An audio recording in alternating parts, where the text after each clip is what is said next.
അടുത്തത് electronic clearing services ആണ് നമ്മൾ പറഞ്ഞു നിർത്തിയത്. ഇപ്പോൾ ഇലക്ട്രോണിക് ക്ലിയറിംഗ് സർവീസസിൽ രണ്ട് രീതിയിലാണ് വരുന്നത്. ഒന്ന് ക്രെഡിറ്റ് ക്ലിയറിങ്ങും രണ്ടാമത്തേത് ഡെബിറ്റ് ക്ലിയറിങ്ങുമാണ്. ക്രെഡിറ്റ് ക്ലിയറിംഗ് എന്ന് പറഞ്ഞിട്ടുണ്ടെങ്കിൽ നമുക്ക് ഇങ്ങോട്ടേക്ക് കിട്ടാനുള്ള തരത്തിലുള്ള പേയ്മെൻറ്റ്സ്, ഇപ്പോൾ കമ്പനീൻ്റെ സാലറി, പെൻഷൻ, ഡിവിഡൻഡ്, ഇത്തരത്തിൽ നമുക്ക് ഇങ്ങോട്ടേക്ക് കിട്ടാനുള്ള കാര്യങ്ങൾ, അതിന് വേണ്ടിയിട്ടുള്ള സഹായങ്ങളൊക്കെ എന്ത് ചെയ്യുന്നുണ്ട്, ബാങ്ക് ഒരു ഇൻ്റർമീഡിയറി ആയിട്ട് നമുക്ക് വേണ്ടിയിട്ട് ഹെൽപ്പ് ചെയ്യുന്നുണ്ട്. അപ്പോൾ അതിന് നമ്മൾ എന്ത് ചെയ്യണം, നമ്മൾക്ക് വേണ്ട ഡാറ്റാസും കാര്യങ്ങളൊക്കെ നമ്മൾ സബ്മിറ്റ് ചെയ്യും, അവർ എന്ത് ചെയ്യും, അത് RBIയിൽ സബ്മിറ്റ് ചെയ്യും. അങ്ങനെ എല്ലാ വിധത്തിലുള്ള ഫെസിലിറ്റീസും നമുക്ക് വേണ്ടിയിട്ട് പ്രൊവൈഡ് ചെയ്യുന്നുണ്ട്. ഈ ഒരു സ്കീം ഇൻട്രൊഡ്യൂസ് ചെയ്തിട്ടുള്ളത് 1995 നെക്സ്റ്റ് വണ്ണാണ് ഡെബിറ്റ് ക്ലിയറിംഗ്. ഡെബിറ്റ് ക്ലിയറിംഗ് എന്ന് പറഞ്ഞിട്ടുണ്ടെങ്കിൽ നമ്മൾക്ക് അങ്ങോട്ടേക്ക് കൊടുക്കാനുള്ള എന്തെങ്കിലും തരത്തിലുള്ള പേയ്മെൻറ്റ്സുകൾ ഉണ്ടായിരിക്കാം. ഇപ്പോൾ നമുക്ക് നമ്മളെ മാസ ബില്ല് അല്ലെങ്കിൽ ഇലക്ട്രിക് ബില്ല്, ഇത്തരത്തിലുള്ള പേയ്മെൻറ്റ്സ്, അല്ലെങ്കിൽ നമ്മളെ വാടക, ഇങ്ങനത്തെയൊക്കെ പേയ്മെൻറ്റ്സ് നമ്മൾ അങ്ങോട്ടേക്ക് കൊടുക്കാനുള്ളത് ഉണ്ടായിരിക്കാം. അപ്പോൾ അതെന്ത് ചെയ്യും, നമ്മളെ അക്കൗണ്ടിൽ ക്യാഷ് ഇട്ട് കഴിഞ്ഞാൽ അത് ഓട്ടോമാറ്റിക്കലി ഇവിടെ നിന്ന് അങ്ങോട്ടേക്ക് ട്രാൻസ്ഫർ ആവുന്ന ഫെസിലിറ്റീസ് നമുക്ക് എന്ത് ചെയ്യും, കമ്പനി നമുക്ക് വേണ്ടിയിട്ട് പ്രൊവൈഡ് ചെയ്യും. അപ്പോൾ ഇതാണ് ക്രെഡിറ്റ് ക്ലിയറിങ്ങും ഡെബിറ്റ് ക്ലിയറിങ്ങും. പിന്നെ അടുത്തതാണ് RTGS. RTGS എന്ന് പറഞ്ഞാൽ നമുക്കറിയാം, വലിയ എമൗണ്ടൊക്കെ പേയ്മെൻറ്റ് ചെയ്യുന്ന സമയത്ത് നമ്മൾ പെട്ടെന്ന് തന്നെ ക്ലിയർ ചെയ്യാൻ വേണ്ടിയിട്ട് നമ്മൾ ബാങ്കിൽ പോയിട്ട് ചെയ്യുന്ന, ഓൺലൈനായിട്ട് ചെയ്യുന്ന ഒരു മെത്തേഡാണ് RTGS. അപ്പോൾ നമ്മൾ RTGS ഇതുപോലെ തന്നെ ചെയ്യുന്ന ഒന്നാണ്. പിന്നെ അടുത്താണ് ബാങ്ക് അഷുറൻസ്. ബാങ്ക് അഷുറൻസ് എന്ന് പറഞ്ഞു കഴിഞ്ഞാൽ ബാങ്ക് മുഖാന്തരം കൊടുക്കുന്ന ഇൻഷുറൻസിനെയാണ് ബാങ്ക് അഷുറൻസ് എന്ന് പറയുന്നത്. അപ്പം ഇതിനകത്ത് ലൈഫ് ഇൻഷുറൻസ് ആണ് മെയിനായിട്ട് വരുന്നത്, അല്ലെങ്കിൽ different types of mortgage loans, അതുപോലെ തന്നെ കസ്റ്റമർക്ക് വേണ്ട തരത്തിലുള്ള പലതരത്തിലുള്ള ഇൻഷുറൻസുകൾ നമുക്ക് ബാങ്കിൽ നിന്നും ഡയറക്റ്റ്ലി പർച്ചേസ് ചെയ്യാൻ സാധിക്കും. അതാണ് ബാങ്ക് അഷുറൻസ് എന്ന് പറയുന്നത്. അടുത്തത് മൊബൈൽ ബാങ്കിങ്. മൊബൈൽ ബാങ്കിങ് നമുക്കറിയാം, നമുക്ക് വേണ്ട ഡാറ്റാസൊക്കെ ഇപ്പോൾ നമുക്ക് മൊബൈലിൽ ചെക്ക് ചെയ്താൽ കിട്ടും അല്ലേ. നമുക്ക് ബാലൻസ് ചെക്ക് ചെയ്യണമെങ്കിൽ മൊബൈലിൽ ചെക്ക് ചെയ്താൽ മതി. നമുക്ക് കറണ്ട് ബില്ല് അടക്കണമെങ്കിൽ മൊബൈൽ ത്രൂ അടക്കാം. നമുക്ക് അതുപോലെ തന്നെ നമ്മളെ അക്കൗണ്ടിൽ നിന്ന് ക്യാഷ് ട്രാൻസ്ഫർ ആയി കഴിഞ്ഞ് കഴിഞ്ഞാൽ, അല്ലെങ്കിൽ നമ്മളെ അക്കൗണ്ടിലേക്ക് ക്യാഷ് വന്നു കഴിഞ്ഞ് കഴിഞ്ഞാൽ ഈ ഡീറ്റെയിൽസൊക്കെ നമുക്ക് SMS ആയിട്ടൊക്കെ നമുക്ക് എന്ത് ചെയ്യുന്നുണ്ട്, മൊബൈലിലേക്ക് കിട്ടുന്നുണ്ട്. അല്ലാതെ നമ്മൾ അവിടെ പോയിട്ട് അക്കൗണ്ടിൽ പോയി ചെക്ക് ചെയ്യേണ്ട ഒരു ആവശ്യമില്ല. നമുക്ക് കറക്റ്റായിട്ട് മൊബൈലിലേക്ക് തന്നെ നമുക്ക് എല്ലാ ഡീറ്റെയിൽസും അവൈലബിൾ ആയിട്ട് കിട്ടും. അതാണ് മൊബൈൽ ബാങ്കിങ്. അടുത്താണ് development financial institutions. Development financial institutions എന്ന് പറഞ്ഞിട്ടുണ്ടെങ്കിലും ഇത് മെയിനായിട്ട് മീഡിയം അല്ലെങ്കിൽ ലോങ് ടേം ഫിനാൻഷ്യൽ അസിസ്റ്റൻസ് ആണ് ചെയ്യുന്നത്. അതായത് ഒരു ഇൻഡസ്ട്രീനെയോ അല്ലെങ്കിൽ ഒരു അഗ്രികൾച്ചറിനോ അല്ലെങ്കിൽ ഏതെങ്കിലും ഒരു കീ സെക്ടറിൻ്റെ ഡെവലപ്മെൻറ്റിൻ്റെ പർപ്പസിന് വേണ്ടിയിട്ടാണ് സാധാരണ രീതി അവർക്ക് വേണ്ടിയിട്ടുള്ള ഫിനാൻസ് പ്രൊവൈഡ് ചെയ്യുക, അവർക്ക് വേണ്ടിയിട്ടുള്ള അസിസ്റ്റൻസ് ചെയ്യലാണ് ഈ ഒരു ഡെവലപ്മെൻറ്റ് ഫിനാൻഷ്യൽ ഇൻസ്റ്റിറ്റ്യൂഷൻസ് സാധാരണ രീതിയിൽ ചെയ്യുക, അല്ലെങ്കിൽ DFI എന്ന് നമ്മൾ പറയും, ഡെവലപ്മെൻറ്റ് ഫിനാൻഷ്യൽ ഇൻസ്റ്റിറ്റ്യൂഷൻ. ഇവർ മെയിനായിട്ട് ഞാൻ നേരത്തെ പറഞ്ഞ പോലെ തന്നെ മീഡിയം അല്ലെങ്കിൽ ലോങ് ടേം ആയിട്ടുള്ള ലോൺസിന് വേണ്ടിയിട്ടാണ് ഇവർ സാധാരണ രീതിയിൽ കാര്യങ്ങൾ ചെയ്യാറുള്ളത്. ഇനി നമുക്ക് എന്തൊക്കെയാണ് ഇതിൻ്റെ മെയിൻ ഫങ്ഷൻസ് എന്നുള്ളത് നോക്കാം. ഞാനിപ്പോൾ പറഞ്ഞ 3-4 പോയിൻറ്റ്സ് ആണ് ഇതിനകത്ത് ഫങ്ഷൻസിൽ പറയുന്നുണ്ട്. ഫസ്റ്റ് വൺ നോക്കാം. സ്മോൾ സ്കെയിൽ ഇൻഡസ്ട്രിയൽ യൂണിറ്റ്സിൻ്റെ പ്രൊമോഷനും ഡെവലപ്മെൻറ്റിനും വേണ്ടിയിട്ട് അവർ പ്രവർത്തിക്കുന്നുണ്ട്. അതുപോലെ തന്നെ ഹൗസിംഗ് സെക്ടറിലേക്ക് അതിന് വേണ്ടിയിട്ടുള്ള ഡെവലപ്മെൻറ്റിന് വേണ്ടിയിട്ട് ഉള്ള ഫിനാൻസ് ഈ ഒരു DFI പ്രൊവൈഡ് ചെയ്യുന്നുണ്ട്. അതുപോലെ തന്നെ ലാർജ് സ്കെയിൽ ഇൻഡസ്ട്രീസിന് വേണ്ടിയിട്ടുള്ള ഡെവലപ്മെൻറ്റൽ ആക്ടിവിറ്റീസിന് വേണ്ടിയിട്ട് ഈ ഒരു DFI പ്രൊവൈഡ് ചെയ്യുന്നുണ്ട്. പിന്നെ അതുപോലെ തന്നെ അഗ്രികൾച്ചർ സെക്ടർ, ഞാൻ ഓൾറെഡി ഇൻട്രൊഡക്ഷൻ പറഞ്ഞ സമയത്ത് പറഞ്ഞതാണ്, അഗ്രികൾച്ചർ സെക്ടർ അല്ലെങ്കിൽ റൂറൽ ഇന്ത്യക്ക് വേണ്ടിയിട്ടുള്ള ഡെവലപ്മെൻറ്റിന് വേണ്ടിയിട്ടുള്ള ഹെൽപ്സ് ചെയ്യുന്നുണ്ട്. പിന്നെ അതുപോലെ തന്നെ ഫോറിൻ ട്രേഡിന് വേണ്ടിയിട്ടുള്ള ഹെൽപ്പ് ചെയ്യുന്നുണ്ട്. പിന്നെ അതുപോലെ തന്നെ സിക്ക് ഇൻഡസ്ട്രിയൽ യൂണിറ്റ്സ് പറഞ്ഞിട്ടുണ്ടെങ്കിൽ നമ്മൾക്ക് എന്താ പറയുക, ചില ആളുകൾക്ക് ഫിനാൻസ് ഇല്ലാത്തതിൻ്റെ പേരിൽ അവർക്ക് ഉയർച്ചയിലെത്താൻ പറ്റാതെ തളർന്നു പോയിട്ടുള്ള ചില ഇൻഡസ്ട്രീസ് ഉണ്ടായിരിക്കാം. അപ്പോൾ അവർക്ക് എന്ത് ചെയ്യും, ഫിനാൻഷ്യൽ അസിസ്റ്റൻസ് ഒക്കെ പ്രൊവൈഡ് ചെയ്തിട്ട് അവർക്ക് എന്തെങ്കിലും ഡെവലപ്പ് ചെയ്യാനുള്ള ഇത് കൊടുക്കും. അതായത് തളർന്നു പോയ ഇൻഡസ്ട്രീസിനെ ഡെവലപ്പ് ചെയ്യാൻ വേണ്ടിയിട്ടുള്ള സഹായങ്ങൾ ഇവർ ചെയ്യുന്നുണ്ട്. പിന്നെ മാക്സിമം എൻ്റർപ്രിനേഴ്സിനെ ഡെവലപ്പ് ചെയ്യും. നമുക്കറിയാം, എൻ്റർപ്രിനർ ഡെവലപ്പ് ചെയ്യുമ്പോഴേ ശരിക്കും ഒരു ഇന്ത്യൻ അല്ലെങ്കിൽ നമ്മളെ രാജ്യത്തെ സംബന്ധിച്ചിടത്തോളം നമുക്ക് ഇക്കണോമിക് ഡെവലപ്മെൻറ്റ് ഉണ്ടാവുകയുള്ളൂ. അപ്പോൾ ഈ ഒരു ഇക്കണോമിക് ഡെവലപ്മെൻറ്റ് ഉണ്ടാവണമെങ്കിൽ മാക്സിമം എൻ്റർപ്രിനേഴ്സിനെ ഡെവലപ്പ് ചെയ്യുക എന്നുള്ളതാണ് ഉദ്ദേശിക്കുന്നത്. പിന്നെ അതുപോലെ തന്നെ ഇക്കണോമിക് ആക്ടിവിറ്റീസ് എന്ത് ചെയ്യുക, ബാക്ക്വേർഡ് റീജിയനിലുള്ള ഇക്കണോമിക് ആക്ടിവിറ്റീസിനെ കൂടുതലായിട്ട് പ്രൊമോട്ട് ചെയ്യുക. അതുപോലെ തന്നെ ക്യാപിറ്റൽ മാർക്കറ്റിൻ്റെ ഗ്രോത്ത്, അതിന് വേണ്ടിയിട്ട് എന്താണോ ചെയ്യാൻ പറ്റുക അതിന് വേണ്ട കോൺട്രിബ്യൂഷൻസൊക്കെ ചെയ്യുക. അപ്പോൾ ഇതൊക്കെയാണ് ഫങ്ഷൻസ്. ഇനി നെക്സ്റ്റ് ടോപ്പിക്കാണ് ഡെവലപ്മെൻറ്റ് ബാങ്ക്സിൻ്റെ ഒബ്ജക്റ്റീവ്സ്. ഫങ്ഷൻസും ഒബ്ജക്റ്റീവ്സും മാറിപ്പോകരുത്. അപ്പോൾ ഒബ്ജക്റ്റീവ്സ് എന്തൊക്കെയാണെന്നുള്ളത് നോക്കാം. ഒബ്ജക്റ്റീവ്സ് ഫസ്റ്റ് വണ്ണാണ് റാപ്പിഡ് ഇൻഡസ്ട്രിയൽ ഗ്രോത്ത്. അതായത് നമ്മളെ ഇന്ത്യൻ ഇക്കണോമി അത്രയും ഡൈനാമിക് ആയിട്ടുള്ള ഒരു സെക്ടർ ആയതുകൊണ്ട് അതിൻ്റെ ഒരു ഗ്രോത്ത്, അതിൻ്റെ ഒരു ഇൻഡസ്ട്രിയൽ ഗ്രോത്തിനെ എന്ത് ചെയ്യുക, അതിന് മാത്രം വളർച്ചയിൽ എത്തിക്കണം, അല്ലെങ്കിൽ അത്രത്തോളം ഇൻക്രീസ് ചെയ്യിപ്പിക്കുക എന്നുള്ളതാണ് ഉദ്ദേശിക്കുന്നത്. അതായത് മാക്സിമം എംപ്ലോയ്മെൻറ്റ് ഓപ്പർച്യൂണിറ്റീസ് കൊടുക്കുക, എന്നിട്ട് നമ്മളെ കൺട്രീൻ്റെ ഇൻകം എന്ത് ചെയ്യുക, മാക്സിമം കൂട്ടുക. അതാണ് മെയിനായിട്ട് ഉദ്ദേശിക്കുന്നത്. അതുപോലെ തന്നെ പുതിയ പുതിയ ബിസിനസ് വെഞ്ചേഴ്സ് കൊണ്ടുവരിക, എക്സ്പാൻഷൻ, ഡൈവേഴ്സിഫിക്കേഷൻസൊക്കെ ബിസിനസ്സിൽ കൊണ്ടുവരിക. ഇതൊക്കെയാണ് പ്രധാനമായിട്ട് ഈ ഒരു ഇൻഡസ്ട്രിയൽ സെക്ടറിനെ ഫോക്കസ് ചെയ്തുകൊണ്ട് ഈ ഒരു ഡെവലപ്മെൻറ്റ് ബാങ്ക് ഉദ്ദേശിക്കുന്നത്. അതുപോലെ തന്നെ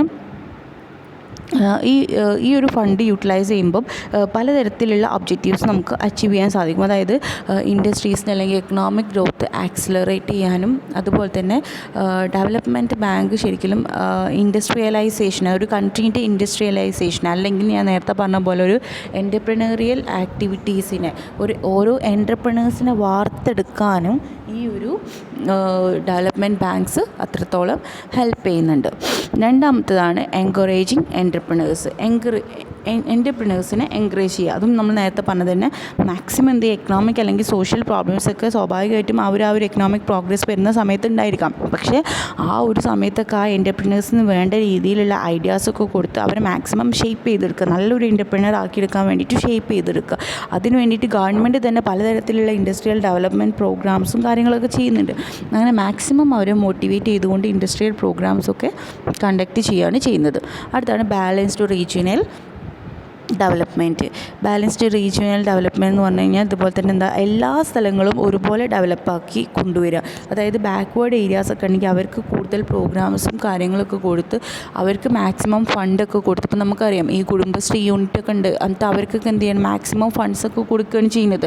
എന്നിട്ട് എന്ത് ചെയ്യുക, അവരെയും ഉയർത്തി കൊണ്ടുവരികയാണ് ചെയ്യുന്നത്. അപ്പോൾ അത്തരത്തിൽ എന്ത് ചെയ്യുക, വേണ്ട രീതിയിലുള്ള ഡെവലപ്മെൻറ്റ് ഫണ്ട്സും കാര്യങ്ങളൊക്കെ കൊടുത്തുകൊണ്ട് അവരെ ഡെവലപ്പ് ചെയ്ത് കൊണ്ടുവരിക, ബാക്ക്വേർഡ് ഏരിയാസിനെയും കൂടി ഡെവലപ്പ് ചെയ്ത് കൊണ്ടുവരിക. അടുത്തതാണ് ഫില്ലിംഗ് ഗ്യാപ്സ്. ഫില്ലിംഗ് ഗ്യാപ്സ് പറഞ്ഞാൽ നമുക്കറിയാം പലപ്പോഴും ഈ ഒരു കൊമേഴ്ഷ്യൽ ബാങ്കിന് മുഴുവനായിട്ട് ഒരു കസ്റ്റമറെ ഫിനാൻഷ്യൽ നീഡ്സ് മുഴുവനായിട്ട് എന്ത് ചെയ്യാൻ പറ്റില്ല, നികത്തി കൊണ്ടുപോകാൻ സാധിക്കത്തില്ല. അപ്പോൾ ഈ കൊമേഴ്ഷ്യൽ ബാങ്ക്സിന് പറ്റാത്ത ചില കാര്യങ്ങളുണ്ട്. അപ്പോൾ ക്യാപിറ്റൽ മാർക്കറ്റിൻ്റെ ഓർഗനൈസേഷനിലുള്ള അതിലൊന്നും ഇവരുടെ പ്രസൻസ് ഉണ്ടാവില്ല. അതുപോലെ തന്നെ ഫിനാൻഷ്യൽ ഇൻഡസ്ട്രീസിന് വേണ്ടിയിട്ടുള്ള മാക്സിമം ഫണ്ടൊന്നും ചിലപ്പോൾ അത് കൊമേഴ്ഷ്യൽ ബാങ്ക്സിന് കൊടുക്കാൻ പറ്റുന്നില്ല. അപ്പോൾ കൊമേഴ്ഷ്യൽ ബാങ്കിന് പറ്റാത്തതായിട്ടുള്ള ചില ഗ്യാപ്സ് ഉണ്ട്. ആ ഗ്യാപ്സ് ഫില്ല് ചെയ്യുക, ലോങ് ടേമിലേക്ക് ഇൻഡസ്ട്രീസിൽ വേണ്ട ലോങ് ടേമിലേക്കുള്ള ഫണ്ട് കൊടുക്കുക, അങ്ങനെ ഇൻഡസ്ട്രീസിന് വേണ്ടിയിട്ടുള്ള ഡെവലപ്മെൻറ്റ് ആക്ടിവിറ്റീസ് കൊടുക്കുക. അത്തരത്തിലുള്ള കൊമേഴ്ഷ്യൽ ബാങ്കിന് ചെയ്യാൻ പറ്റാത്തത് എന്താണോ ആ ഒരു ഗ്യാപ്സ് ഫില്ല് ചെയ്യലാണ് ഇൻഡസ്ട്രിയൽ ഇൻസ്റ്റിറ്റ്യൂഷൻസ് ചെയ്യുന്നത്. അടുത്താണ് ഹെൽപ്സ് ഗവൺമെൻറ്. ഇത് ഒരു തരത്തിൽ എന്താണ്, ഗവൺമെൻറ്റിനെ ഹെൽപ്പ് ചെയ്യണം. അതായത് ഫിനാൻഷ്യൽ പോളിസീസൊക്കെ കൊണ്ടുവന്ന് ഡെവലപ്മെൻറ്റ് ബാങ്ക്സ് പലതരത്തിലുള്ള ഫിനാൻഷ്യൽ പോളിസീസ് കൊണ്ടുവരിക, അതുപോലെ തന്നെ പുതിയ പോളിസീസ് ഇംപ്ലിമെൻറ്റ് ചെയ്യുക. ഇപ്പോൾ നെബാർഡ് എന്ന് പറഞ്ഞിട്ടുണ്ടെങ്കിൽ നമുക്കറിയാം അപ്പെക്സ് ഡെവലപ്മെൻറ്റ് ബാങ്കാണ്. അതായത് നമ്മളെ ഡെവലപ്മെൻറ്റ് ബാങ്കുകളിൽ വെച്ചിട്ട് ഏറ്റവും പ്രധാനപ്പെട്ട ഒരു ബാങ്ക് തന്നെയാണ് നബാർഡ്. അപ്പോൾ ഇതെന്താ ചെയ്യുന്നതെന്ന് വെച്ചിട്ടുണ്ടെങ്കിൽ ഇതുപോലെ തന്നെ റൂറൽ ഡെവലപ്മെൻറ്റിന് വേണ്ടിയിട്ടുള്ള ഡെവലപ്മെൻറ്റ് ആക്ടിവിറ്റീസ് മാത്രമല്ല, അവർക്ക് വേണ്ടിയിട്ടുള്ള ട്രെയിനിങ്ങും റിസർച്ച് ഫെസിലിറ്റീസും എല്ലാം എന്ത് ചെയ്യുന്നുണ്ട്, ഈ ഒരു നബാർഡ് പ്രൊവൈഡ് ചെയ്യുന്നുണ്ട്. അതുപോലെ തന്നെ ഈ ഒരു കോപ്പറേറ്റീവ് ബാങ്കിനെ അല്ലെങ്കിൽ റൂറൽ റീജിയണൽ ബാങ്ക്സിനൊക്കെ എന്ത് ചെയ്യുന്നുണ്ട്, റെഗുലേറ്ററായിട്ടൊക്കെ ആക്ട് ചെയ്യുന്നുണ്ട് ഈ ഫിനാൻഷ്യൽ ഇൻസ്റ്റിറ്റ്യൂഷൻസ്. ഇനി അടുത്തതാണ് ഡെവലപ്മെൻറ്റ് ഫിനാൻഷ്യൽ ഇൻസ്റ്റിറ്റ്യൂഷൻസ്. ഏതൊക്കെയാണ് ഡെവലപ്മെൻറ്റ് ഫിനാൻഷ്യൽ ഇൻസ്റ്റിറ്റ്യൂഷൻസ് എന്നുള്ളത് നോക്കാം. ഒരുപാട് ഡെവലപ്മെൻറ്റ് ഫിനാൻഷ്യൽ ഇൻസ്റ്റിറ്റ്യൂഷൻസ് നിലവിലുണ്ട്. എന്നിരുന്നാലും രണ്ട് രീതിയിലാണ് നമ്മൾ ഡിവൈഡ് ചെയ്യുന്നത്. ഓൾ ഇന്ത്യ ഫിനാൻഷ്യൽ ഇൻസ്റ്റിറ്റ്യൂഷനായിട്ടും സ്റ്റേറ്റ് ലെവൽ ഇൻസ്റ്റിറ്റ്യൂഷനായിട്ടാണ് നമ്മൾ ഇതിനെ ഡിവൈഡ് ചെയ്തിട്ടുള്ളത്. പിന്നെ അതുപോലെ തന്നെ ഈ ഒരു DFI എന്ന് പറയുന്നത് മെയിനായിട്ട് നമുക്കറിയാം എസ്റ്റാബ്ലിഷ് ചെയ്തിട്ടുള്ളത് ഇൻഡസ്ട്രിയൽ സെക്ടറിൻ്റെ ലോങ് ടേം ഫിനാൻഷ്യൽ പർപ്പസിന് വേണ്ടിയിട്ടാണ്. അതുപോലെ തന്നെ industrial financial financial corporation of India, അതായത് IFCI എന്ന് പറഞ്ഞിട്ടുള്ളതാണ് ഈ DFIയിൽ ഫസ്റ്റ് ആയിട്ട് എസ്റ്റാബ്ലിഷ് ചെയ്തിട്ടുള്ള ലോങ് ടേം ഫിനാൻസ് ഇൻഡസ്ട്രിയിൽ ഫസ്റ്റായിട്ട് എസ്റ്റാബ്ലിഷ് ചെയ്തിട്ടുള്ള ബാങ്ക് എന്ന് പറയുന്നത്. അതുപോലെ തന്നെ ഇത് ആദ്യമായിട്ട് ഈ ലോങ് ടേം ഫിനാൻസ് ആദ്യമായിട്ട് തുടങ്ങിയിട്ടുള്ളത് ജൂലൈ 1948. ഇനി അടുത്തതാണ് ക്ലാസിഫിക്കേഷനാണ്. എങ്ങനെയൊക്കെയാണ് DFISനെ ക്ലാസിഫൈ ചെയ്തിട്ടുള്ളത് നോക്കാം. നെക്സ്റ്റ് വരുന്നതാണ് ക്ലാസിഫിക്കേഷൻ ഓഫ് DFIS. ക്ലാസിഫിക്കേഷൻ 4 രീതിയിലാണ് ക്ലാസിഫൈ ചെയ്തിട്ടുള്ളത്. 1 term lending institutions, 2 refinancing institutions, 3 sector അല്ലെങ്കിൽ സ്പെസിഫിക് ഇൻസ്റ്റിറ്റ്യൂഷൻ, 4 ഇൻവെസ്റ്റ്മെൻറ്റ് ഇൻസ്റ്റിറ്റ്യൂഷൻ. ആ വാക്കിൽ തന്നെ ഉണ്ട് ഓരോ കാര്യങ്ങളും പറയുന്നുണ്ട്. ടേം ലെൻഡിങ് എന്ന് പറഞ്ഞാൽ ഓരോ സമയങ്ങളിൽ 6 മന്ത് കൂടുമ്പോൾ അല്ലെങ്കിൽ 1 ഇയർ കൂടുമ്പോൾ ഓരോ ടേമായിട്ട് ഫിനാൻസ് പ്രൊവൈഡ് ചെയ്യുന്നതിന് ടേം ലെൻഡിങ് ഇൻസ്റ്റിറ്റ്യൂഷൻസ് എന്ന് പറയുന്നത്. അതിനായിട്ട് ഒരു വിഭാഗം ഇൻസ്റ്റിറ്റ്യൂഷൻസ് ഉണ്ട്. രണ്ടാമത്താണ് റീഫിനാൻസിങ് ഇൻസ്റ്റിറ്റ്യൂഷൻസ്, അതായത് ഓൾറെഡി നമ്മൾ ഫിനാൻസ് ചെയ്തതിനെ വീണ്ടും ഫിനാൻസ് ചെയ്യുന്നതാണ് റീഫിനാൻസിങ് ഇൻസ്റ്റിറ്റ്യൂഷൻസ് എന്ന് പറയുന്നത്. അടുത്താണ് സെക്ടർ അല്ലെങ്കിൽ സ്പെസിഫിക് ഇൻസ്റ്റിറ്റ്യൂഷൻസ്, അതായത് ഏതെങ്കിലും ഒരു സ്പെസിഫൈഡ് ആയിട്ടുള്ള സെക്ടറിലേക്ക്, അല്ലെങ്കിൽ ഇപ്പോൾ അഗ്രികൾച്ചർ സെക്ടർ അല്ലെങ്കിൽ ഇൻഡസ്ട്രിയൽ സെക്ടർ, ആ ഒരു സെക്ടറിലേക്ക് മാത്രമായിട്ട് ഫിനാൻസ് ചെയ്യുന്ന സ്പെസിഫൈഡ് ആയിട്ടുള്ള ഇൻസ്റ്റിറ്റ്യൂഷനെയാണ് നമ്മൾ സ്പെഷ്യലൈസ്ഡ് ഇൻസ്റ്റിറ്റ്യൂഷൻ എന്ന് പറയുന്നത്. പിന്നെ ഇൻവെസ്റ്റ്മെൻറ്റ് ഇൻസ്റ്റിറ്റ്യൂഷൻ, അതായത് അവർക്ക് വേണ്ടിയിട്ടുള്ള ഒരു ലോങ് ടേമിലേക്കുള്ള ഹ്യൂജ് ഇൻവെസ്റ്റ്മെൻറ്റുകളൊക്കെ ചെയ്യുന്ന ഇൻസ്റ്റിറ്റ്യൂഷനെയാണ് നമ്മൾ ഇൻവെസ്റ്റ്മെൻറ്റ് ഇൻസ്റ്റിറ്റ്യൂഷൻ എന്ന് പറയുന്നത്. ഓക്കെ, ഇനി നെക്സ്റ്റ് ടോപ്പിക്കാണ് നീഡ് ഫോർ ഡെവലപ്മെൻറ്റ് ബാങ്ക്സ്. എന്തിനു വേണ്ടിയിട്ടാണ് ഡെവലപ്മെൻറ്റ് ബാങ്ക്സിൻ്റെ ആവശ്യം എന്നുള്ളതാണ്. ഡെവലപ്മെൻറ്റ് ബാങ്ക്സ് പറഞ്ഞിട്ട് നമുക്കറിയാം ഇൻഡിപെൻഡൻസിൻ്റെ ശേഷം ഡെവലപ്മെൻറ്റ് ബാങ്ക്സാണ് അത്രത്തോളം നമുക്ക് സ്ട്രോങ് ആയിട്ട് വേണം എന്നുള്ള ഒരു ആവശ്യകത വരുന്നത് ഇൻഡിപെൻഡൻസിൻ്റെ ശേഷമാണ്. അതായത് കൊമേഴ്ഷ്യൽ ബാങ്ക്സിന് മുഴുവനായിട്ടും ഇൻഡസ്ട്രീസിൻ്റെ ഫിനാൻഷ്യൽ നീഡ്സ് സാറ്റിസ്ഫൈ ചെയ്യാൻ പറ്റാതെ വന്നപ്പോഴാണ് ഈ ഒരു ഡെവലപ്മെൻറ്റ് ബാങ്ക്സിൻ്റെ ആവശ്യം അവിടെ വരുന്നത്. അപ്പോൾ ഈ ഡെവലപ്മെൻറ്റ് ബാങ്ക്സ് പറഞ്ഞിട്ടുണ്ടെങ്കിൽ ഒരു ഫിനാൻഷ്യൽ ഏജൻറ്റ് മാത്രമല്ല, അതായത് മീഡിയം അല്ലെങ്കിൽ ലോങ് ടേം അസിസ്റ്റ് ചെയ്യുന്ന ഒരു ഫിനാൻഷ്യൽ ഏജൻറ്റ് മാത്രമല്ല, പകരം ഇവരെന്ത് ചെയ്യുന്നുണ്ട്, പലതരത്തിലുള്ള ഈ ഒരു ഇൻഡസ്ട്രീസിൻ്റെ പ്രൊമോഷന് വേണ്ടിയിട്ട് അവരെ കൃത്യമായിട്ട് ബാലൻസ് ചെയ്തിട്ട് അവരെ പ്രാക്ടിക്കബിളി ഡെവലപ്പ് ചെയ്തെടുക്കാൻ വേണ്ടിയിട്ടുള്ള എല്ലാ കാര്യങ്ങളും ചെയ്യുന്നതും കൂടി ഡെവലപ്മെൻറ്റ് ബാങ്ക്സ് ആണ്. അപ്പോൾ ഡെവലപ്മെൻറ്റ് ബാങ്ക്സ് എന്ന് പറഞ്ഞിട്ടുണ്ടെങ്കിൽ വെറും ഒരു ലോങ് ടേം അല്ലെങ്കിൽ മീഡിയം ടേം അസിസ്റ്റൻസ് മാത്രമല്ല, പകരം ബാക്കിയുള്ള എല്ലാ അസിസ്റ്റൻസും പ്രൊവൈഡ് ചെയ്യുന്നുണ്ട്. അടുത്ത് നോക്കാം, എന്താണ് important all India financial institutions. എന്താണ് ഇതിൻ്റെ ഇമ്പോർട്ടൻസ് എന്താണെന്നുള്ളത്, ഇമ്പോർട്ടൻ്റ് ആയിട്ടുള്ള ഫിനാൻഷ്യൽ ഇൻസ്റ്റിറ്റ്യൂഷൻസുകൾ ഏതൊക്കെയാണെന്നുള്ളതാണ്. Important all India financial institutions ഏതൊക്കെയാണ്, ഫിനാൻഷ്യൽ ഇൻസ്റ്റിറ്റ്യൂഷൻസ് പ്രധാനപ്പെട്ട ഫിനാൻഷ്യൽ ഇൻസ്റ്റിറ്റ്യൂഷൻസ് ഏതൊക്കെയാണെന്നുള്ളത് നോക്കാം. ഫസ്റ്റ് വണ്ണാണ്, ഇതിൽ 1ഉം 2ഉം ഇടാനൊരു മറന്നിട്ടുണ്ട്, ഒന്ന് ശ്രദ്ധിക്കാം. ഫസ്റ്റ് വണ്ണാണ് industrial finance corporation of India, അതാണ് ഒന്നാമത്തെ. രണ്ടാമത്തെ industrial credit and investment corporation of India, നിങ്ങൾ അറിഞ്ഞിരിക്കാൻ വേണ്ടിയിട്ടുള്ള ഇൻസ്റ്റിറ്റ്യൂഷൻസുകളുടെ പേരാണ് പറയുന്നത്. Industrial development bank of India, small industrial development bank of India. ഇത് മുന്നേ നമ്മൾ പറഞ്ഞിരുന്ന ഓരോ ടേമുകൾ തന്നെയാണ്. National small industrial corporation and last one national industrial development corporation term loans, ഇത്രയാണ് വരുന്നത്. അപ്പോൾ ഇത് മെയിനായിട്ട് ഈ ലാസ്റ്റ് വൺ മെയിനായിട്ട് വരുന്നത് മീഡിയം സ്കെയിൽ യൂണിറ്റിലേക്ക് വേണ്ടിയിട്ടാണ് വരുന്നത്. അപ്പോൾ ഇത്രയാണ് മെയിനായിട്ട് വരുന്ന ഫിനാൻഷ്യൽ ഇൻസ്റ്റിറ്റ്യൂഷൻസ് പറയുന്നത്. അടുത്ത നോക്കാം, ഈ ഒരു ഇത് important functions of development banks. എന്തൊക്കെയാണ് ഡെവലപ്മെൻറ്റ് ബാങ്ക്സിൻ്റെ ഫങ്ഷൻസ്, ഇമ്പോർട്ടൻ്റ് ആയിട്ടുള്ള ഫങ്ഷൻസ് ഏതൊക്കെയാണെന്നുള്ളത് നോക്കാം. ഫസ്റ്റ് വണ്ണാണ് പ്രോജക്റ്റ് ഫിനാൻസ്. ഒരു പ്രോജക്റ്റ് ചെയ്യാൻ വേണ്ടിയിട്ട് അതിന് വേണ്ടിയിട്ടുള്ള ഫിനാൻസ് പ്രൊവൈഡ് ചെയ്യലാണ് ഫസ്റ്റ് ഫങ്ഷൻ. രണ്ടാമത്തത് ഷെയർസിനും ഡിബഞ്ചേഴ്സിനെയും അണ്ടർ റൈറ്റ് ചെയ്യൽ. മൂന്നാമത്തത് ഇക്വിറ്റി ഷെയർസിന് വേണ്ടിയിട്ടുള്ള ഡയറക്റ്റ് സബ്സ്ക്രിപ്ഷൻ പ്രൊവൈഡ് ചെയ്യൽ. നാലാമത്തത് ലോൺസും അതുപോലെ തന്നെ ഡിഫേർഡ് പേയ്മെൻറ്റ്സ് ഒക്കെ ഉണ്ടെങ്കിൽ അത് ഗ്യാരണ്ടി ചെയ്തു കൊടുക്കും. അതുപോലെ തന്നെ വേണ്ട റിസോഴ്സസിനുള്ള മൊബിലൈസേഷൻ ചെയ്യും. പിന്നെ അതുപോലെ തന്നെ ടെക്നിക്കൽ അസിസ്റ്റൻസ്, അതായത് ഒരു പ്രോജക്റ്റ് ഡെവലപ്പ് ചെയ്യാൻ വേണ്ടിയിട്ടുള്ള ടെക്നിക്കൽ അസിസ്റ്റൻസ് അത് ഉണ്ടാക്കാനും അതിന് വേണ്ടിയിട്ടുള്ള ഫിനാൻസിന് വേണ്ടിയിട്ടുള്ള എല്ലാവിധ ടെക്നിക്കൽ അസിസ്റ്റൻസും പ്രൊവൈഡ് ചെയ്യും. അതുപോലെ തന്നെ ഒരു ഇൻസ്റ്റിറ്റ്യൂഷന് വേണ്ടിയിട്ടുള്ള ഇൻഫ്രാസ്ട്രക്ചർ എന്തൊക്കെ വേണ്ടത്, അതിന് വേണ്ടിയിട്ടുള്ള ഒരു എക്കണോമിക് ഡെവലപ്മെൻറ്റിന് വേണ്ടിയിട്ട് എന്തൊക്കെ ഇൻഫ്രാസ്ട്രക്ചറാണോ ഒരു കമ്പനിക്ക് വേണ്ടത് അത് ആ ഇൻഡസ്ട്രീനെ പ്രൊവൈഡ് ചെയ്ത് കൊടുക്കലും ഈ ഇൻസ്റ്റിറ്റ്യൂഷൻ പ്രൊമോട്ട് ചെയ്യുന്നു. ഇൻഫ്രാസ്ട്രക്ചർ എന്ന് പറഞ്ഞാൽ നമുക്കറിയാം, അതിന് വേണ്ട നിർബന്ധമായിട്ട് ഇപ്പോൾ നമ്മളൊരു ക്ലാസ് റൂം എടുക്കുകയാണെങ്കിൽ അതിലേക്ക് ടേബിൾ വേണം, ചെയർ വേണം, കുട്ടികൾക്ക് ഇരിക്കാനുള്ള ബെഞ്ച് വേണം, ഡെസ്ക് വേണം. അതാണ് നമ്മൾ ഇൻഫ്രാസ്ട്രക്ചർ എന്നതുകൊണ്ട് ഉദ്ദേശിക്കുന്നത്. അതുപോലെ ഒരു ഇൻഡസ്ട്രിക്ക് എന്താണ് ഇൻഫ്രാസ്ട്രക്ചർ വേണ്ടത്, അതിന് വേണ്ടിയിട്ടുള്ള ഫിനാൻസും അല്ലെങ്കിൽ അതിന് വേണ്ടിയിട്ടുള്ള പ്രൊമോഷൻസും ഈ ഒരു ഡെവലപ്മെൻറ്റ് ബാങ്ക്സ് പ്രൊവൈഡ് ചെയ്യും. പിന്നെ അതുപോലെ തന്നെ എൻ്റർപ്രിനേഴ്സിനെ അല്ലെങ്കിൽ പ്രൊഫഷണൽ മാനേജേഴ്സിനെ ട്രെയിൻ ചെയ്തെടുക്കലും ഈ ഒരു ഡെവലപ്മെൻറ്റ് ബാങ്ക്സ് ചെയ്യുന്നുണ്ട്. പിന്നെ അതുപോലെ തന്നെ പ്രിപ്പയർ ഫീസിബിലിറ്റി റിപ്പോർട്ട് ഉണ്ടാക്കാനും ഈ ഒരു ഡെവലപ്മെൻറ്റ് ബാങ്ക്സ് ഹെൽപ്പ് ചെയ്യുന്നുണ്ട്. അപ്പോൾ ഇതൊക്കെയാണ് ഇമ്പോർട്ടൻ്റ് ആയിട്ടുള്ള ഫങ്ഷൻസ് എന്ന് പറയുന്നത്. ഇനി നെക്സ്റ്റ് വണ്ണാണ് IDBI കുറിച്ചാണ് നമ്മൾ പഠിക്കാൻ പോകുന്നത്. IDBIൻ്റെ കുറച്ച് ഡീറ്റെയിൽഡ് ആയിട്ടുള്ള സ്റ്റഡിയാണ്. എന്താണ് IDBI എന്നുള്ളത്? IDBI ബാങ്ക് നമ്മൾ പലപ്പോഴും കേൾക്കാം, നമുക്കറിയാം തിരൂരൊക്കെ ഉള്ളതാണ്. Industrial development bank of India, അതാണ് IDBI എന്ന് പറയുന്നത്. ഇതെന്ന് പറഞ്ഞിട്ടുണ്ടെങ്കിൽ ഇന്ത്യൻ ബാങ്കിങ് സ്ട്രക്ചറിലെ ഒരു ഇമ്പോർട്ടൻ്റ് ആയിട്ടുള്ള കോൺസ്റ്റിറ്റ്യൂട്ടാണ് IDBI. ഈ ഒരു IDBI എന്ന് പറഞ്ഞിട്ടുണ്ടെങ്കിൽ പബ്ലിക് സെക്ടറിനെ സംബന്ധിച്ചിടത്തോളം 4th റാങ്ക്, നമ്മൾ ഗ്രേഡ് ചെയ്യുന്ന സമയത്ത് റാങ്ക് ചെയ്യുമ്പോൾ 4th റാങ്ക് ആയിട്ടുള്ള ലാർജസ്റ്റ് ബാങ്കാണ് IDBI എന്ന് പറയുന്നത്. RBI കൺസിഡർ ചെയ്യുന്നത് IDBIനെ ഒരു കോട്ടായിട്ട് തന്നെ പറയുന്നുണ്ട്.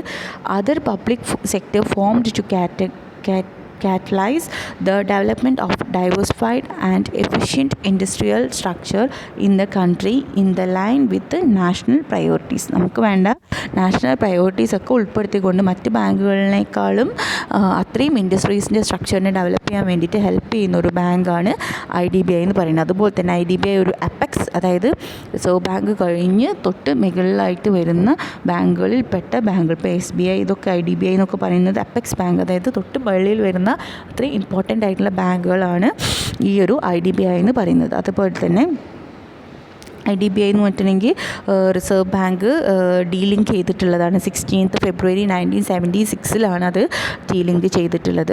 അതുപോലെ തന്നെ സെൻട്രൽ ഗവൺമെൻറ് അതിൽ എന്താണ് ഷെയർ ക്യാപിറ്റൽ ട്രാൻസ്ഫർ ചെയ്തിട്ടുണ്ടെന്നാണ് പറയപ്പെടുന്നത്. അങ്ങനെയാണ്. ഓക്കെ. അതുപോലെ തന്നെ ഇതൊരു ഓട്ടോണമസ് കോർപ്പറേഷനാണ്. ഗവൺമെൻറ് ഓഫ് ഇന്ത്യ അണ്ടറിൽ വരുന്ന ഓട്ടോണമസ്, അതായത് അവർക്ക് അവരുടേതായിട്ടുള്ള ഒരുപാട് അധികാരങ്ങൾ കൊടുത്തിട്ടുണ്ട് ഈ RBI. അപ്പോൾ അതാണ് അതൊരു ഓട്ടോണമസ് കോർപ്പറേഷനാണ്. അതുപോലെ തന്നെ ഈ ഒരു ബാങ്ക് എന്ന് പറഞ്ഞിട്ടുണ്ടെങ്കിൽ നമ്മൾ നേരത്തെ പറഞ്ഞ പോലെ തന്നെ ലോങ് ടേം ഇൻഡസ്ട്രിയൽ ഫിനാൻസിന് വേണ്ടിയിട്ട് അപ്പെക്സ് ബാങ്കായിട്ട് വർക്ക് ചെയ്യുന്ന ഒരു ബാങ്കും കൂടിയാണ്. അതൊരു ഇമ്പോർട്ടൻ്റ് ആയിട്ടുള്ള ഒരു കാര്യമാണ് അപ്പെക്സ് ബാങ്ക് എന്നുള്ളത് നിങ്ങൾ മാർക്ക് അതുപോലെ തന്നെ ഇത് മെയിനായിട്ട് ലോങ് ടേം ഫിനാൻഷ്യൽ ഇൻസ്റ്റിറ്റ്യൂഷനായിട്ട് ഫിനാൻസാണ് ഇത് ചെയ്യുന്നത്. ഇത് സെറ്റപ്പ് ചെയ്തിട്ടുള്ളത് 1964 ജൂലൈയിലാണ്. അതും ഇമ്പോർട്ടൻ്റ് ആയിട്ടുള്ള ഒരു ടേമാണ്. ഇത് സാധാരണ രീതിയിൽ റിസർവ് ബാങ്കിൻ്റെ അണ്ടറിലാണ് ഇത് വരുന്നത്. അപ്പോൾ അതാണ് IDBIൻ്റെ നമ്മൾ ഒരു ബേസിക് ആയിട്ടുള്ള ഒരു ഇൻട്രൊഡക്ഷൻ നമ്മൾ പറഞ്ഞത്. ഇനി നമുക്ക് IDBIൻ്റെ ഒബ്ജക്റ്റീവ്സ് എന്തൊക്കെയാണെന്നുള്ളത് നോക്കാം. ഒരു ഡെവലപ്മെൻറ്റ് ഫിനാൻഷ്യൽ ഇൻസ്റ്റിറ്റ്യൂഷനായി വരുന്ന സമയത്ത് എന്താണ് ഈ IDBIൻ്റെ ഒബ്ജക്റ്റീവ്സ് എന്തൊക്കെയെന്നുള്ളതാണ് നമ്മൾ നെക്സ്റ്റ് പറയുന്നത്. ഇത് എല്ലാ ഫിനാൻഷ്യൽ ഇൻസ്റ്റിറ്റ്യൂഷനെയും കോർഡിനേറ്റ് ചെയ്യുന്നുണ്ട് ആക്ടിവിറ്റീസ്. അതുപോലെ തന്നെ ഇത് ഇൻഡസ്ട്രീസിന് വേണ്ടിയിട്ടുള്ള ടേം ഫിനാൻസ്, ഓരോ ഘട്ടങ്ങളായിട്ടുള്ള ഫിനാൻസ് പ്രൊവൈഡ് ചെയ്യാൻ ഹെൽപ്പ് ചെയ്യുന്നുണ്ട്. അതുപോലെ തന്നെ ഇൻഡസ്ട്രിയൽ യൂണിറ്റ്സിന് വേണ്ടിയിട്ടുള്ള ഫിനാൻഷ്യൽ അസിസ്റ്റൻസ്, സപ്ലൈ ഡിമാൻഡ് വരുന്ന സമയത്ത് വരുന്ന ഫിനാൻഷ്യൽ അസിസ്റ്റൻസ്, അതുപോലെ തന്നെ മീഡിയം ടേം ഫിനാൻസും പ്രൊവൈഡ് ചെയ്യുന്നുണ്ട് ഈ പറയുന്ന IDBI ഫിനാൻഷ്യൽ ഇൻഡസ്ട്രിയൽ ഇൻസ്റ്റിറ്റ്യൂഷൻസിന് പ്രൊവൈഡ് ചെയ്യുന്നുണ്ട്.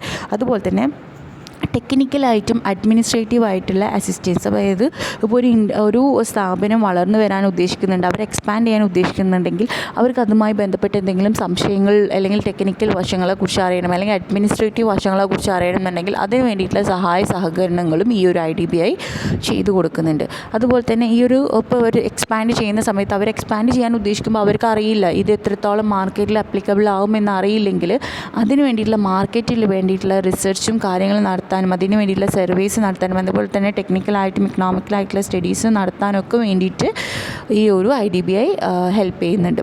അതുപോലെ തന്നെ ലാസ്റ്റ് റിസോർട്ടായിട്ട്, അതായത് ഒരു RBIൻ്റെ ഒരു ഫംഗ്ഷൻ കൂടിയാണ്, ലാസ്റ്റ് റിസോർട്ടായിട്ട് തന്നെ ആര് ഹെൽപ്പ് ചെയ്യുന്നുണ്ട്, IDBI ഹെൽപ്പ് ചെയ്യുന്നുണ്ട്. അതായത് എന്ത് തരത്തിലുള്ള നാഷണൽ പ്രയോറിറ്റീസിന് വേണ്ടിയിട്ടുള്ള ഫിനാൻഷ്യൽ പ്രോജക്ട്സ് ആണെങ്കിലും അതിന് വേണ്ടിയിട്ടുള്ള എല്ലാ സഹായങ്ങളും IDBI ചെയ്യുന്നുണ്ട്. അടുത്തത് IDBIൻ്റെ ഫങ്ഷൻസ് എന്തൊക്കെയായിരുന്നു, 2004 മുൻപ് IDBI ചെയ്തിരുന്നത് എന്തൊക്കെയെന്നുള്ളത് നോക്കാം. 2004 മുമ്പായിട്ട് IDBIൻ്റെ മെയിൻ ഫങ്ഷൻ എന്ന് പറഞ്ഞിട്ടുണ്ടെങ്കിൽ ഇൻഡസ്ട്രിയൽ എൻ്റർപ്രൈസിന്, അതായത് പ്രൈവറ്റ് സെക്ടറിനും പബ്ലിക് സെക്ടറിനും ഫിനാൻസ് പ്രൊവൈഡ് ചെയ്തിരുന്നു. അതുപോലെ തന്നെ ഫിനാൻഷ്യൽ അസിസ്റ്റൻസ് ചെയ്തിരുന്നു. അതായത് സ്പെസിഫൈഡ് ഫിനാൻഷ്യൽ ഇൻസ്റ്റിറ്റ്യൂഷൻസിന് ഡയറക്റ്റ്ലി ആയിട്ടുള്ള ഫിനാൻഷ്യൽ അസിസ്റ്റൻസ് ചെയ്യുകയും ചെയ്തിരുന്നു. ഇത് രണ്ട് മാത്രമായിരുന്നു മെയിനായിട്ട് 2004 ഉണ്ടായിരുന്ന ഫങ്ഷൻസ് പറയുന്നത്. ഇനി അടുത്ത് നോക്കാം, direct assistance to large and medium industries. ഇനി അടുത്ത ഒരു ഫങ്ഷനാണ് മീഡിയം ഇൻഡസ്ട്രീസിന് ഡയറക്റ്റ്, അതുപോലെ തന്നെ ലാർജ് ഇൻഡസ്ട്രീസിനും ഡയറക്റ്റായിട്ട് അസിസ്റ്റ് ചെയ്യും. അതാണ് അടുത്തൊരു ഫങ്ഷൻ എന്ന് പറഞ്ഞത്, direct assistance to large and medium industries. Large ഇൻഡസ്ട്രീസിനും മീഡിയം ഇൻഡസ്ട്രീസിനും ഡയറക്റ്റ്ലി എന്ത് ചെയ്യും, ഈ ഒരു IDBI അവർക്ക് ലിങ്ക് ഉണ്ടാക്കണം. എന്തൊക്കെയാണ് ഡയറക്റ്റായിട്ട്, ഏതൊക്കെ രീതിയിലാണ് ഈ ഒരു ഡയറക്റ്റ്ലി എന്തൊക്കെയാണ് ചെയ്യുന്നതെന്നുള്ളത് നോക്കാം. മെയിനായിട്ട് പ്രോജക്റ്റ് ലോണ് കൊടുക്കുന്നുണ്ട്. അതുപോലെ തന്നെ അവർക്ക് വേണ്ട ഷെയർസും ഡിബെഞ്ചേഴ്സും അണ്ടർറൈറ്റ് ചെയ്യാനും സബ്സ്ക്രൈബ് ചെയ്യാനും ഹെൽപ്പ് ചെയ്യുന്നുണ്ട്. പിന്നെ നെക്സ്റ്റ് വണ്ണാണ്, ഈ ഒരു ഡയറക്റ്റ് ഫിനാൻസ് ചെയ്യുന്ന സമയത്ത് ഈ ഒരു മീഡിയം അല്ലെങ്കിൽ ലോങ് ടേം ലോൺസ് എന്ത് ചെയ്യുന്നുണ്ട്, പ്രൊവൈഡ് ചെയ്യുന്നുണ്ട്. ഡയറക്റ്റ് ഫിനാൻസിങ് അതുപോലെ തന്നെ മീഡിയം അല്ലെങ്കിൽ ലോങ് ടേം ഫിനാൻസ് ഈ ഇൻഡസ്ട്രിയൽ കൺസേൺസിന് പ്രൊവൈഡ് ചെയ്യുന്നുണ്ട്. പിന്നെ അതുപോലെ തന്നെ മോഡേണൈസേഷൻ ഓഫ് ഓൾ ഇൻഡസ്ട്രീസ്, എല്ലാ ഇൻഡസ്ട്രീസിൻ്റെ മോഡേണൈസേഷൻ ആയിട്ടുള്ള കാര്യത്തിനും ഹെൽപ്പ് ചെയ്യുന്നുണ്ട്. അതായത് സോഫ്റ്റ് ലോൺസും പ്രൊവൈഡ് ചെയ്യുന്നുണ്ട്. ഇനി നെക്സ്റ്റ് വണ്ണാണ് ഇൻഡയറക്റ്റ് ആയിട്ട് എന്തൊക്കെയാണ് ചെയ്യുന്നത് നോക്കാം. ഇൻഡയറക്റ്റ് ആയിട്ടുള്ള ഫിനാൻഷ്യൽ അസിസ്റ്റൻസ് ടൈനി അല്ലെങ്കിൽ സ്മോൾ അല്ലെങ്കിൽ മീഡിയം ഇൻഡസ്ട്രീസിന്, ഇപ്പം നമ്മൾ നേരത്തെ പറഞ്ഞത് ഡയറക്റ്റായിട്ട് എന്തൊക്കെ ചെയ്യുന്നില്ല. ഇനി ഇൻഡയറക്റ്റ് ആയിട്ട് 3 കാര്യങ്ങളാണ് ചെയ്യുന്നത്. റീഫിനാൻസ് ഓഫ് ഇൻഡസ്ട്രിയൽ ലോൺസ്, ആദ്യം ഫിനാൻസ് ചെയ്തതായിരിക്കാം, അവർക്ക് എന്ത് ചെയ്യും, വീണ്ടും ഫിനാൻസ് പ്രൊവൈഡ് ചെയ്യും, അതായത് വീണ്ടും ലോൺ കൊടുക്കും. അതാണ് റീഫിനാൻസിങ് ഓഫ് ഇൻഡസ്ട്രിയൽ ലോൺസ്. രണ്ടാമത്താണ് ഡിസ്കൗണ്ടിങ്, ആദ്യം ഡിസ്കൗണ്ട് കൊടുത്തിട്ടുണ്ടായിരിക്കും അവരുടെ ബിൽസിന്, പക്ഷെ എന്ത് ചെയ്യും, ആ ബില്ലിന് എന്ത് ചെയ്യും, വീണ്ടും ഡിസ്കൗണ്ട് കൊടുക്കും. മൂന്നാമത്താണ് seed capital assistance. Seed capital assistance പറഞ്ഞിട്ടുണ്ടെങ്കിൽ ഒരു ബിസിനസ്സിൻ്റെ ഐഡിയാസ് ഉണ്ടായിരിക്കും, എല്ലാ കാര്യങ്ങളും, പക്ഷെ അവർക്ക് തുടങ്ങാനുള്ള ഫിനാൻസ് ഉണ്ടായിരിക്കില്ല. അതാണ് സീഡ് എന്ന് പറഞ്ഞാൽ തന്നെ എന്താണ്, വിത്ത്. അപ്പോൾ എന്താണ്, ഒരു ബിസിനസ് തുടങ്ങാൻ വേണ്ടിയിട്ടുള്ള, അതായത് മൂലധനത്തിലേക്കുള്ള ആ ഒരു ഇതെന്ത് ചെയ്യും, ഫിനാൻസും ആര് കൊടുക്കുന്നുണ്ട്, ഈ ഒരു ഇൻഡസ്ട്രിയൽ IDBI കൊടുക്കുന്നുണ്ട്. അപ്പോൾ ഈ ഇൻഡസ്ട്രീസിന് വേണ്ടിയിട്ടുള്ള എല്ലാവിധ അസിസ്റ്റൻസും സീഡ് ക്യാപിറ്റൽ അസിസ്റ്റൻസും ഈ IDBI പ്രൊവൈഡ് ചെയ്യുന്നത്. അപ്പോൾ ഇത്രയാണ് ഇൻഡയറക്റ്റ്ലി ആയിട്ട് ഫിനാൻസ് ചെയ്യുന്നത്. അടുത്താണ് സ്പെഷ്യൽ അസിസ്റ്റൻസ്. സ്പെഷ്യൽ അസിസ്റ്റൻസ് എന്താ ചെയ്യുന്നത് നോക്കാം. IDBI 1964 ആക്ട് പ്രകാരം സ്പെഷ്യൽ ഫണ്ടുകളൊക്കെ എന്ത് ചെയ്യുന്നുണ്ട്, ഡെവലപ്മെൻറ്റ് അസിസ്റ്റൻസിന് വേണ്ടിയിട്ടുള്ള സ്പെഷ്യൽ ഫണ്ട് പ്രൊവൈഡ് ചെയ്യുന്നുണ്ട്. അതാണ് സ്പെഷ്യൽ അസിസ്റ്റൻസിൽ വരുന്നത്. അടുത്തതാണ് അതർ അസിസ്റ്റൻസ്. ഇനി അപ്പോൾ നമ്മൾ ഡയറക്റ്റ് പറഞ്ഞു, ഇൻഡയറക്റ്റ് പറഞ്ഞു, സ്പെഷ്യൽ പറഞ്ഞു. അടുത്താണ് അതർ അസിസ്റ്റൻസ്. ഇതിനൊക്കെ പുറമെ ചെയ്യുന്ന മറ്റ് അസിസ്റ്റൻസുകൾ എന്താണെന്നുള്ളത് നോക്കാം. പ്രൊമോഷണൽ ആക്ടിവിറ്റീസിന് വേണ്ടിയിട്ടുള്ള കാര്യങ്ങൾ ചെയ്യുന്നുണ്ട്. ഷെയർസും ബോണ്ട്സും സബ്സ്ക്രൈബ് ചെയ്യുന്നുണ്ട്. അതുപോലെ തന്നെ എക്സിം ബാങ്ക് മാർച്ച് 1982 മുതൽ അവർക്ക് വേണ്ടിയിട്ടുള്ള ഫിനാൻഷ്യൽ എക്സ്പോർട്ടിന് വേണ്ടിയിട്ടുള്ള കാര്യങ്ങൾ അണ്ടർടേക്കൺ ചെയ്യുന്നതും IDBI ആണ്.